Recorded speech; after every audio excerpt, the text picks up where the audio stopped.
Mke wangu, tabasamu basi, picha itoke vizuri.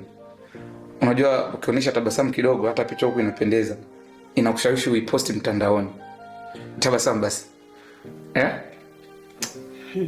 Yaani ungejua hapo sijisikii kupiga picha na wala bado siko sawa kabisa. Kwa niache tu. Nakuelewa sana mke wangu, na ndio maana najitahidi kukuonesha furaha, lakini pia naomba ushirikiano. Naomba uniambie nifanye kitu gani labda ili ujisikie vizuri, ujisikie furaha.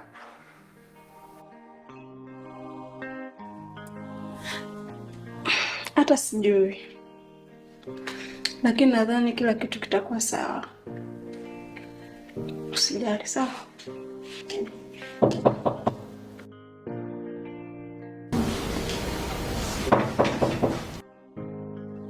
Pita.